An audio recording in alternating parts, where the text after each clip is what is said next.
अंग्रेज यहां आए उससे पहले आक्रांता बलात्कारी लुटेरे मुगल यहां आए। यह अजीब गरीब बात लगती है मुझे। मुगलों ने जो किया उसके बारे में मैं कहना कुछ नहीं चाहता। अब कुछ लोग मुगलों को अपना बाप मानते हैं और कहते हैं वो हमारे बाप दादे थे। अब मैं उस बहस में भी नहीं जाना चाहता, लेकिन एक सवाल मेरा है कि मुगलों के जाने के बाद उन्होंने क्या क्या किया, ये सारा इतिहास है। ये बात अलग है कि देश का पहला शिक्षा मंत्री हिंदुस्तान का सबसे बड़ा फ्रॉड था जिसका नाम था मौलाना अबुल कलाम आजाद। फिर उसमें शिक्षा मंत्री बने फखरुद्दीन अली अहमद, एनसी छागला। फिर उसमें एक और बने जो एक हिंदुस्तान में बड़ी यूनिवर्सिटी है जिसका नाम अलीगढ़ मुस्लिम यूनिवर्सिटी है। उस यूनिवर्सिटी में वो पढ़ाते थे, वो भी इस देश के शिक्षा मंत्री बने। उनका नाम था प्रोफेसर नूरुल हसन। 5 मुसलमान शिक्षा मंत्री बनने के बाद कहा जाता है मुसलमान पिछड़ा है। अलीगढ़ यूनिवर्सिटी बनने और जामिया बनने के बाद तब भी मुसलमान पिछड़ा है। लेकिन ये जो विश्वविद्यालय बने इन्होंने किया क्या? अलीगढ़ मुस्लिम विश्वविद्यालय वो जगह है जहां से भारत विभाजन का बीज बोया गया। ये वो जगह है जहां से बहुत सारे मुसलमान पाकिस्तान गए, वहां के प्रधानमंत्री बने, जनरल बने, कर्नल बने। लेकिन मेरा सवाल यह नहीं है, मेरा सवाल यह है कि आज 70 सालों के बाद भारतीय समाज में जो सनातनी समाज है उसने अपने सब कुछ आदर्श छोड़ दिए, अपने मूल्य छोड़ दिए। उस सब के बावजूद भी आज इस देश में सनातन होना शर्म की बात है। सनातन होना इस देश के लिए खतरे की बात है। सनातनी होगा तो देश को खतरा होगा और जिहादी होगा तो इस देश का सेकुलरिज्म मजबूत होगा। लेकिन जो सही बात को सही कहने की हिम्मत रखते हैं वो इस समाज में जगह नहीं पाते और उन्हें हिंदू लीडर भी जगह नहीं देते, उन्हें हिंदू संगठन भी जगह नहीं देते। मुझे कभी कभी लगता है राजनीति अपनी तरफ है। मैं राजनीति पर टीका टिप्पणी सिर्फ इतना ही करता हूं कि जब राजनीतिक दल सत्ता में आते हैं और सत्ता में बैठ जाते हैं तो फिर मैं सिर्फ इतना ही जानना चाहता हूं कि राष्ट्र को बचाने के लिए अगर उन्होंने कोई काम किया है तो उनकी तारीफ होनी चाहिए, और राष्ट्र को गर्त में ले जाने के लिए कोई काम किया है और तथ्यों पर कोई साबित कर सकता है तो उनकी मुखालफत होनी चाहिए। लेकिन सवाल सबसे बड़ा यह है कि मौलाना आजाद से लेके फखरुद्दीन और फखरुद्दीन से लेके एमसी छागला और उसके बाद में प्रोफेसर नूरुल हसन सब रहे। तो आज शिक्षा जिस मोड़ पे पहुंची है उस शिक्षा में लुटेरों को जिन्होंने इस देश को गुलाम बनाया वो महान हैं। जिस महाराजा छत्रपति शिवाजी जिन्होंने मुगलों की हुकूमत को रोक के रखा और नाकों चने चबाए, आज उसी प्रोफेसर नूरुल हसन अलीगढ़ मुस्लिम विश्वविद्यालय का जो प्रोफेसर था, बाद में भारत का शिक्षा मंत्री बना, उसने इरफान हबीब और ऐसे लोगों को, एक मोहतरमा है दिल्ली के एक बड़े विश्वविद्यालय में प्रोफेसर रह चुकी हैं, उनका नाम बार बार लेकर के मैं उन्हें जिंदा नहीं करना चाहता, वैसे वो जीवित हैं। इन सब को इतिहास लिखने को दिया गया और उन्होंने लिखा कि शिवाजी पहाड़ी चूहा था और औरंगजेब बहुत महान था, टोपी सिल सिल करके अपना जीवन चलाता था।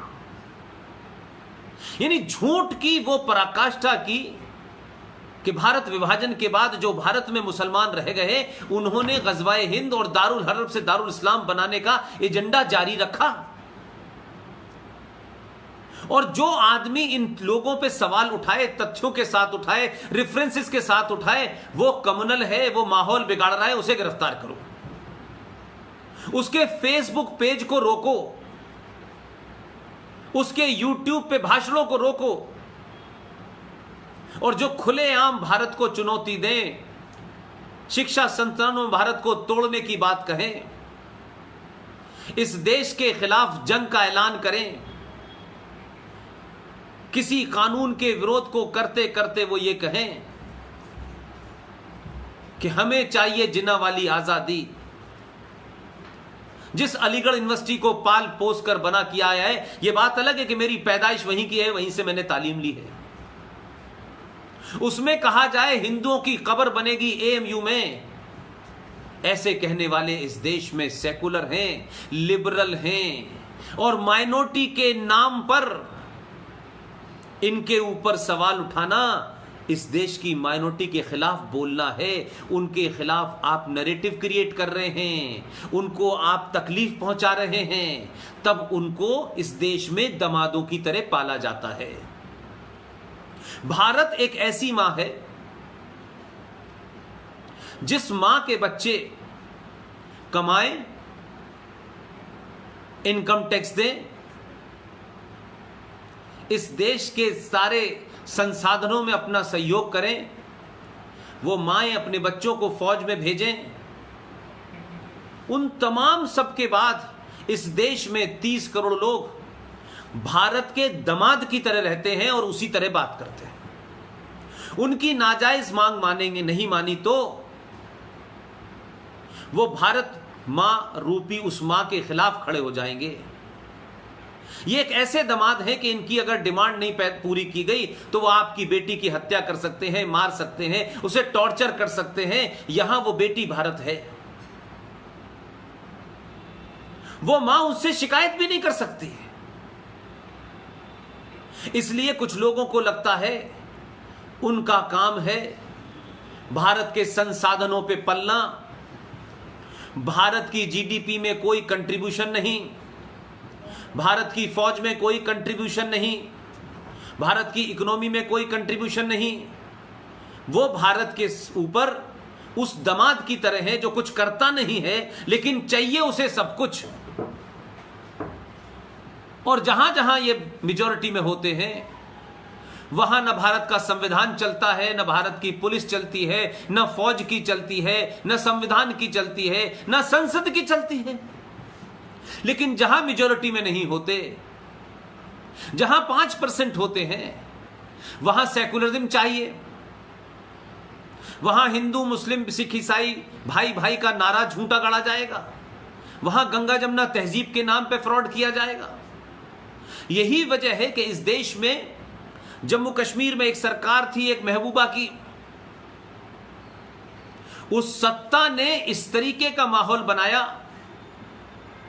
कि कठुआ नाम की जगह पर एक रेप की घटना मनगढ़ंत की गई और जम्मू के हिंदुओं को बदनाम करने के लिए एक मंदिर में एक रेप की कहानी गढ़ी गई। यह मैं रेफरेंस में ले रहा हूं, आज सब कुछ सामने है। तो कठुआ में होने वाला तथाकथित मंदिर के अंदर रेप,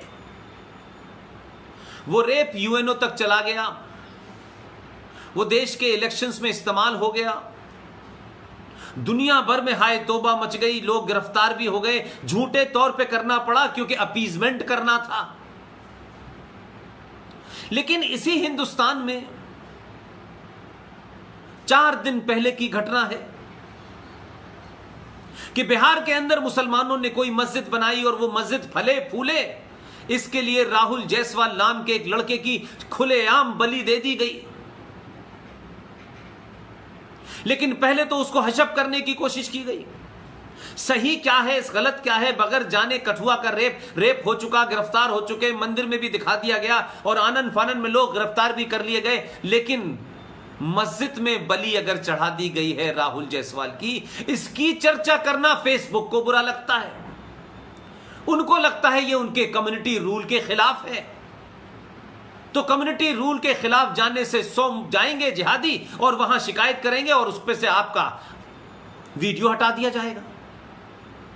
तो ये इस देश में एक परंपरा हो गई है, क्योंकि हम उस तरीके की प्रतिक्रिया नहीं देते हैं। हम हजारों साल के सनातन की संस्कृति का जो डीएनए हमारे अंदर है, हम उससे बाहर निकलना नहीं चाहते हैं। हम एक सभ्य समाज की तरह बात करते हैं। लेकिन मैं बार बार कह रहा हूं, सभ्य समाज जब रह सकता है जब पूरे लोग सभ्य हों। संविधान पुलिस वही सभ्य तरीके से काम कर सकती है जब समाज सभ्य हो, पढ़ा लिखा हो।